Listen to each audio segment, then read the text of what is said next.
Ce que personne ne vous raconte sur l'Arabie saoudite, Trump et l'Iran va complètement changer la façon dont vous percevez ce conflit.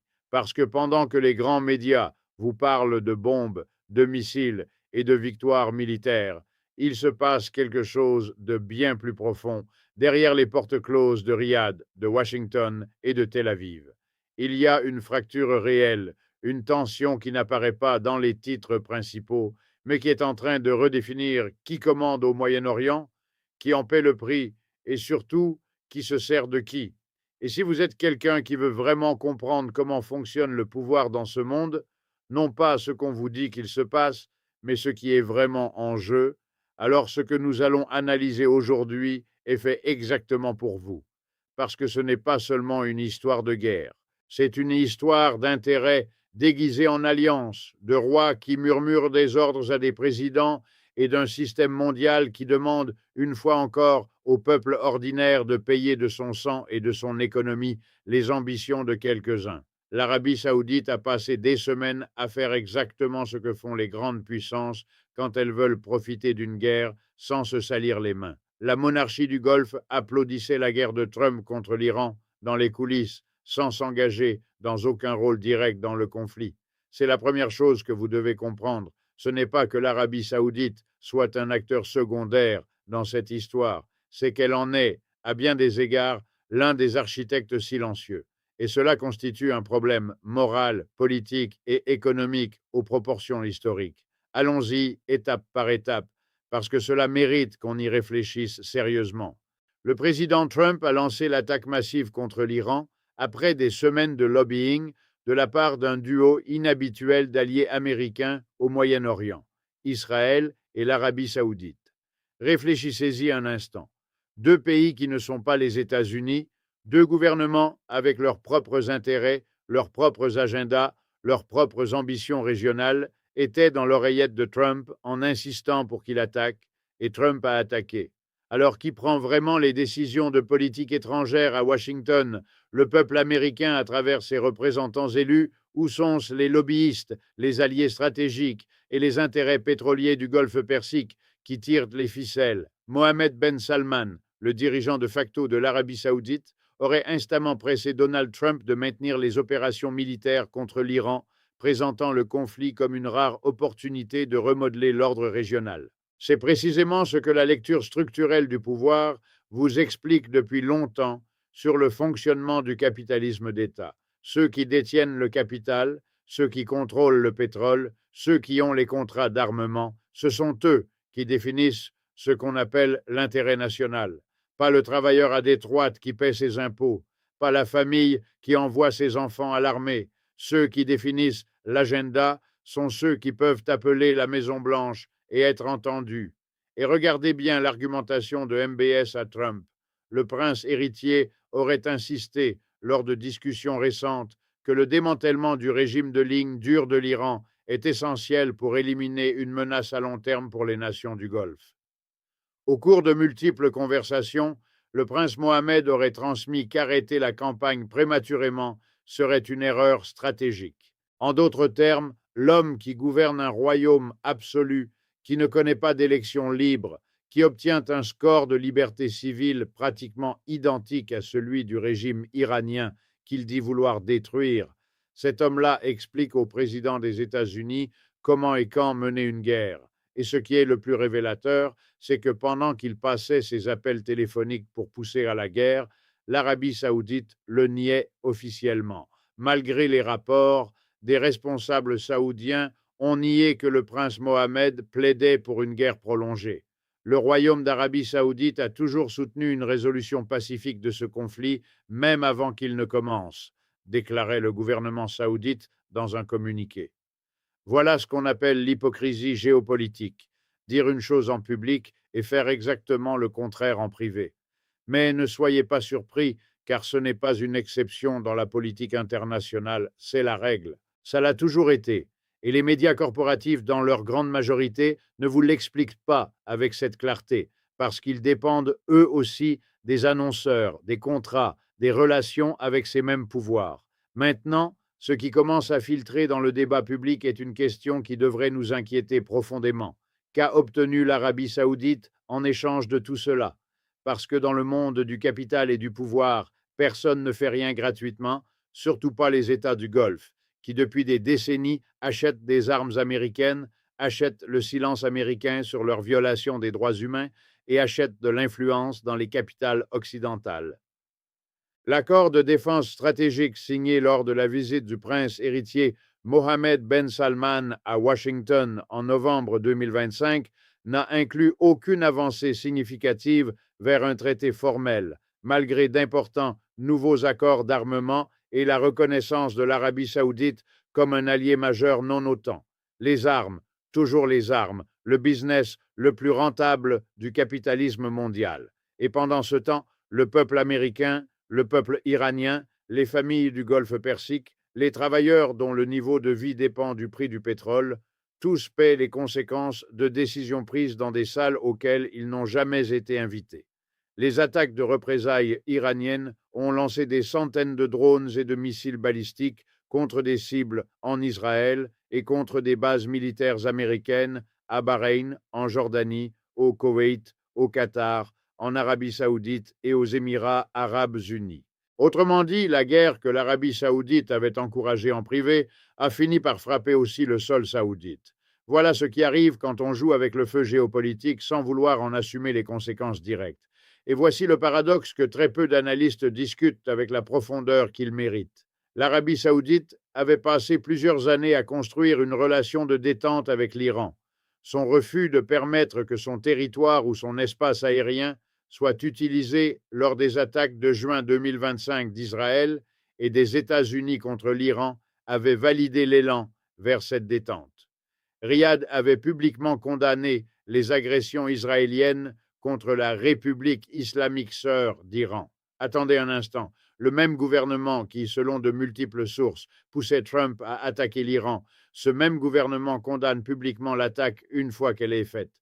Et les autorités iraniennes ont remercié l'Arabie saoudite pour cette posture. C'est un théâtre géopolitique aux proportions shakespeariennes. Et ce qui se cache derrière est bien plus simple qu'il n'y paraît. L'argent, la survie du régime et la peur. Parce qu'il y a quelque chose que MBS craint plus que l'Iran, le chaos. L'Arabie saoudite craint qu'un État iranien effondré puisse déclencher le chaos et représenter des risques sécuritaires directs. Vous voyez la logique? Ils veulent l'Iran affaibli, mais pas détruit. Ils veulent un changement de régime, mais pas l'effondrement total de l'État. Parce qu'un Iran en chaos total aux frontières de ses voisins du Golfe serait pour eux pire qu'un Iran autoritaire et nucléaire. Et nous nous trouvons alors face à une situation absolument contradictoire. L'Arabie saoudite a poussé à la guerre, mais ne veut pas que la guerre aille trop loin. Trump a lancé la guerre, mais ne sait pas exactement comment la terminer. Et l'Iran, frappé mais non détruit, continue de riposter avec des attaques que personne à Washington n'avait prévues avec cette intensité. Des responsables clés de Trump, dont le secrétaire à la Défense, ont été pris par surprise par la salve d'attaques de représailles que Téhéran a lancées contre des cibles américaines et israéliennes dans toute la région, y compris dans des pays qu'on supposait hors de portée. Le Koweït, Bahreïn, l'Arabie saoudite, les Émirats arabes unis et le Qatar. C'est fondamental. L'administration Trump est entrée en guerre avec une théorie qui s'est révélée complètement fausse. Elle croyait que l'Iran répondrait de manière contenue, qu'il se limiterait à une riposte symbolique, comme il l'avait fait en 2020 quand Trump avait ordonné l'assassinat du général Soleimani. Mais cette fois, c'était différent. Et la différence, ce ne sont pas seulement les soldats américains dans les bases du Moyen-Orient qui la perdent, c'est l'économie mondiale tout entière. Les prix du pétrole ont augmenté de plus de 40% depuis le début de la guerre. 40%. Quand le pétrole augmente de 40%, ce n'est pas seulement un chiffre sur un graphique financier. C'est l'essence qu'une mère qui travaille à Los Angeles paie pour aller au travail. C'est le coût du chauffage qui écrase une famille dans l'Illinois pendant l'hiver. C'est l'inflation qui revient en force quand tout ce qui est transporté, tout ce qui est produit, tout ce qui est distribué dans l'économie moderne dépend d'une façon ou d'une autre du pétrole. Et en ce moment, le détroit d'Ormuz, par lequel transite environ 20% du pétrole consommé sur la planète, est au cœur d'un bras de fer. Des analystes indépendants affirment que rouvrir le détroit nécessiterait probablement soit une occupation militaire prolongée avec des soldats américains sur le terrain, exactement ce que Trump avait promis de ne jamais faire, soit une fin négociée des hostilités. Aucun de ces deux chemins n'est simple. Voilà ce que les analystes sérieux disent, non pas que les États-Unis ont gagné, non pas que la stratégie fonctionne, mais que Washington est actuellement coincé entre deux options également coûteuses et qu'aucune n'est rapide ni facile. Et pendant ce temps, l'Arabie saoudite, le pays qui a encouragé tout cela, continue de ne pas mettre un seul de ses soldats sur le champ de bataille. En 2025, le Royaume d'Arabie saoudite a dépensé 78 milliards de dollars pour son armée. Un chiffre extraordinaire pour un pays de peu plus de 35 millions d'habitants, le septième budget militaire le plus élevé du monde. 78 milliards de dollars en armement. Avec cet argent, ils ont acheté des chasseurs de dernière génération, des systèmes de missiles, du matériel de renseignement militaire. Et quand le moment est venu d'utiliser cette machine de guerre qu'eux-mêmes avaient poussée à déployer contre l'Iran, qu'a fait l'Arabie saoudite? Rien. Absolument rien en termes de combat direct. Un politologue de l'université de Tulane l'a formulé sans ambiguïté. Il n'existe aucun avenir dans lequel l'Arabie saoudite envoie des soldats au sol. Il n'existe aucun avenir dans lequel l'Arabie saoudite combat directement. Et ce n'est pas une coïncidence, ce n'est pas de la timidité, ce n'est pas un manque de capacité. C'est une décision politique délibérée. MBS veut que les États-Unis mènent sa guerre à sa place, que l'armée américaine assume les risques, que les contribuables américains paient la factura et que les résultats, s'ils sont favorables, bénéficient principalement à Riyad. C'est ce que la pensée critique appelle l'externalisation des coûts. Les bénéfices sont privatisés vers le haut, vers les puissants. Les coûts sont socialisés vers le bas, vers les peuples. Et voici ce qui mérite vraiment notre attention, la dimension morale de tout cela. Il existe un narratif officiel qui dit que cette guerre concerne la liberté, la sécurité, l'arrêt d'un régime théocratique qui opprime son propre peuple. Mais si ce narratif était vrai, il faudrait expliquer pourquoi le principal allié des États-Unis dans cette guerre affiche un score de liberté politique et civile pratiquement identique à celui de l'Iran. Selon l'indice de Freedom House, l'Arabie saoudite obtient un score de 9 sur 100 contre 10 pour l'Iran. 9. C'est le score de liberté de l'Arabie saoudite. Et l'on voudrait nous faire croire que cette alliance est motivée par des valeurs démocratiques et les libertés humaines. Elle n'est pas motivée par cela. Elle est motivée par le pétrole, par les contrats d'armement, par l'influence géopolitique et par les intérêts financiers d'une élite mondiale qui ne doit de loyauté à aucun peuple en particulier. Et pendant que tout cela se déroule, il se passe encore quelque chose d'autre, de silencieux, que la plupart des analystes ne discutent pas avec suffisamment d'insistance.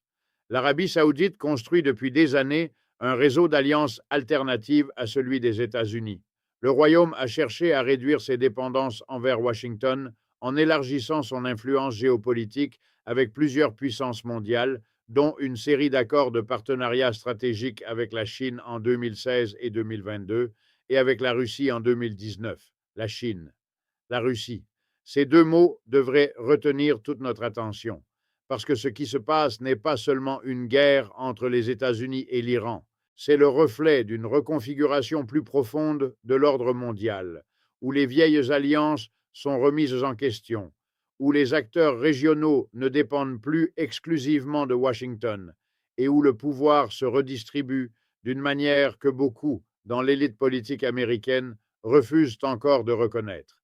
L'Arabie saoudite joue un jeu extraordinairement sophistiqué. Elle achète des armes aux États-Unis, achète des relations avec la Chine, explore une coopération avec la Russie, signe des accords de défense avec le Pakistan. Seulement une semaine après qu'Israël avait attaqué des responsables du Hamas au Qatar en septembre 2025, le Royaume a signé un accord de défense mutuelle non contraignant avec le Pakistan, formalisant les liens militaires de longue date entre les deux puissances. Pendant que les États-Unis mènent la guerre de l'Arabie saoudite contre l'Iran, Riyad construit un monde dans lequel, si Washington cesse un jour d'être la puissance dominante, l'Arabie saoudite aura déjà d'autres portes ouvertes.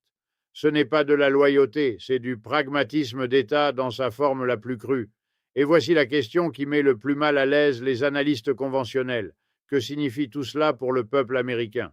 Cela signifie qu'une fois de plus, l'argent de vos impôts finance une guerre conçue principalement pour bénéficier à des puissances régionales qui n'ont aucun engagement réel envers la démocratie ni envers le bien-être du travailleur américain. Cela signifie que l'économie américaine, déjà frappée par des années d'inégalités croissantes, doit maintenant absorber l'impact de prix de l'énergie propulsée par un conflit qu'aucun Congrès n'a formellement voté, qu'aucun citoyen n'a approuvé par référendum et dont les objectifs stratégiques restent flous, même pour les officiers du Pentagone.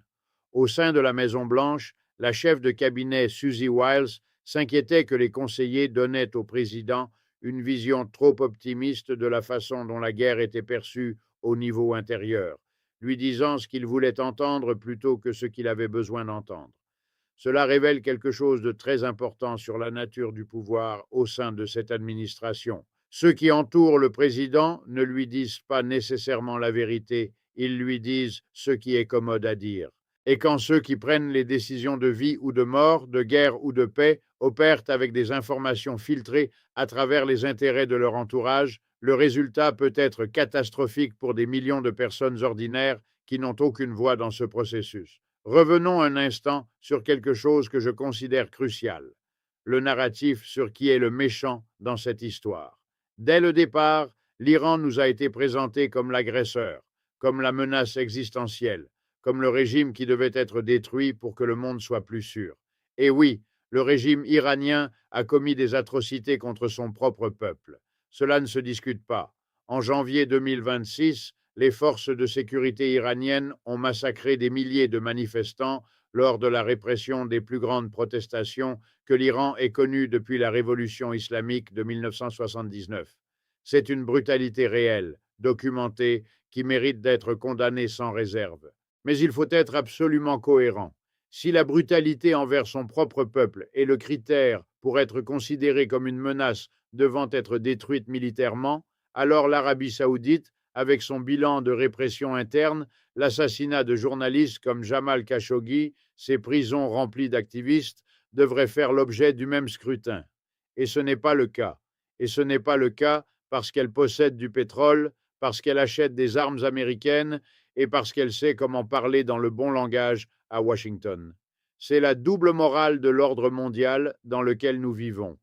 Ce n'est un secret pour personne qui réfléchit de façon indépendante, mais cela reste scandaleux chaque fois qu'on le nomme clairement. Les critères pour déterminer qui mérite d'être attaqué et qui mérite d'être protégé ne sont pas fondés sur des valeurs universelles de liberté et de dignité humaine. Ils sont fondés sur la convenance économique et stratégique de ceux qui ont le pouvoir de décider. Et tant que cela ne changera pas, les peuples du monde continueront d'être déplacés comme des pièces sur un échiquier qu'ils n'ont pas choisi. Il y a un autre angle de tout cela qui mérite d'être examiné, le rôle d'Israël. Parce que même si nous avons beaucoup parlé de l'Arabie saoudite, Israël est l'autre acteur qui se trouvait à l'origine de ce conflit. Netanyahou et le prince héritier saoudien Mohammed Ben Salman seraient enclins à prolonger le conflit, le voyant comme une rare opportunité d'affaiblir un adversaire commun. Netanyahou et MBS, deux dirigeants avec leurs propres problèmes politiques internes, deux hommes qui ont besoin d'un narratif de victoire extérieure pour consolider leur pouvoir intérieur, ont trouvé en Trump un exécuteur disposé à faire ce qu'il demandait. Ce n'est pas un hasard. C'est le fonctionnement ordinaire du pouvoir mondial quand les intérêts de plusieurs élites convergent temporairement en un même point. Et Trump, celui qui avait promis pendant sa première campagne de ne pas emmener les États-Unis dans de nouvelles guerres au Moyen-Orient, qui s'était présenté comme le président qui ramènerait les soldats à la maison, qui avait sévèrement critiqué les aventures militaires de Bush en Irak, ce même Trump est aujourd'hui le commandant en chef d'une guerre que personne ne sait exactement comment terminer. Trump aurait dit à ses conseillers que le fait d'être le commandant en chef qui a éliminé la menace nucléaire que représente l'Iran pourrait être l'un de ses accomplissements les plus importants. Voilà la psychologie du pouvoir mise à nu devant nous. Il ne s'agit pas de protéger le peuple américain, Il s'agit de construire un héritage, de passer à l'histoire comme l'homme qui a réglé le problème iranien. Et ce type de motivation personnaliste, quand il est aux commandes de la machine militaire la plus puissante du monde, est précisément le type de situation qui devrait nous tenir tous éveillés la nuit. Maintenant, quelles sont les issues possibles à tout cela? Parce qu'après toute cette analyse, il faut se demander ce qui pourrait se passer. Les analystes indépendants affirment qu'il y a fondamentalement deux chemins. Soit une occupation militaire prolongée avec des troupes américaines sur le terrain, exactement ce que Trump avait promis de ne jamais faire, soit une négociation diplomatique permettant une sortie honorable. Aucun de ces chemins n'est simple. Le chemin militaire prolonge la souffrance et l'instabilité. Le chemin diplomatique exige que les États-Unis reconnaissent, même implicitement, que la guerre n'a pas atteint ses objectifs déclarés, ce qui est politiquement difficile à vendre.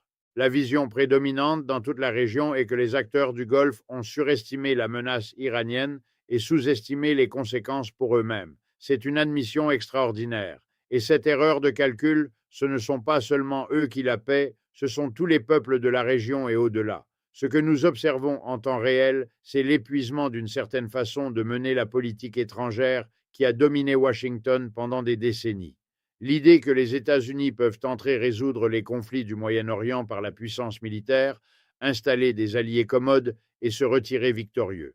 Cette idée a échoué au Vietnam, a échoué en Irak, a échoué en Afghanistan, et tout indique qu'elle est en train d'échouer à nouveau. Mais les systèmes ne changent pas parce qu'ils échouent. Ils changent quand les peuples qui perdent le coup de l'échec exigent qu'ils changent. Et c'est là qu'entre la responsabilité de chacun d'entre nous qui avons accès à l'information, qui pouvons penser de manière indépendante et parler à nos communautés de ce qui se passe réellement.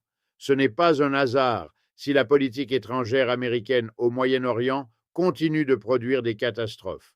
Ce n'est pas une série de mauvaises décisions individuelles prises par des responsables malchanceux ou mal informés. C'est le résultat prévisible d'un système où les décisions les plus importantes sont prises non pas en fonction du bien-être des populations, mais en fonction des intérêts de ceux qui peuvent payer pour être entendus, les contracteurs de défense qui font des bénéfices records quand les guerres se prolongent, les entreprises pétrolières dont les revenus augmentent quand les prix du brut s'envolent, les monarchies du Golfe qui veulent un Moyen-Orient remodelé selon leurs préférences, tout en évitant de payer le coût humain de ce remodelage. Les dirigeants politiques qui ont besoin de victoires externes pour éviter de rendre compte de leurs échecs internes. Voilà la coalition d'intérêts qui façonne la politique américaine au Moyen-Orient. Et tant que cette réalité n'est pas nommée clairement, les narratifs officiels sur la liberté et la démocratie continueront à servir de couverture pour des politiques qui ne servent aucune de ces valeurs. Tout cela nous ramène à la question fondamentale qui traverse toute cette analyse. Qu'est-ce que cela révèle sur la trajectoire de l'hégémonie américaine? Ce que cela révèle, c'est que cette hégémonie est de moins en moins capable de convertir la supériorité militaire en résultat politique durable. L'armée américaine peut frapper n'importe quelle cible dans le monde avec une précision remarquable. Mais la capacité à frapper ne se traduit pas automatiquement en capacité à gouverner les résultats. L'Irak l'a démontré. L'Afghanistan l'a démontré. Et l'Iran, avec sa résistance à 40 jours de bombardements intenses, est en train de le démontrer à nouveau. Ce que nous observons est un empire qui court après des résultats que sa puissance militaire ne peut plus garantir et dont les alliés les plus proches recalculent discrètement leurs options dans un monde qui offre de plus en plus d'alternatives. Ce n'est pas une révolution, ce n'est pas l'effondrement soudain de l'ordre américain, mais c'est une érosion structurelle, visible et mesurable. Et le conflit actuel au Moyen-Orient, avec ses contradictions, ses alliés qui se distancient, ses objectifs flous et ses coûts qui s'accumulent, en est l'un des symptômes les plus révélateurs. La grande question est de savoir si les citoyens américains, les contribuables qui financent cette politique, les familles dont les proches servent dans les forces armées, vont continuer à accepter d'être les instruments d'une politique qui sert principalement les intérêts des élites mondiales ayant accès au cercle du pouvoir. Ce n'est pas une question abstraite, c'est la question la plus urgente quand vous faites le plein et voyez le prix continuer d'augmenter, quand vous allez au supermarché et que votre budget ne s'étire plus aussi loin qu'avant. Ce n'est pas un accident. C'est la logique d'un système qui continuera à produire les mêmes résultats tant qu'on ne changera pas les incitations qui le gouvernent. Changer ces incitations commence par les nommer clairement, par refuser les narratifs de convenance, par exiger que les décisions prises en notre nom soient fondées sur notre intérêt collectif. C'est le travail. C'est pourquoi cette conversation a de l'importance. Je suis Richard Wolff et nous nous retrouvons à la prochaine analyse.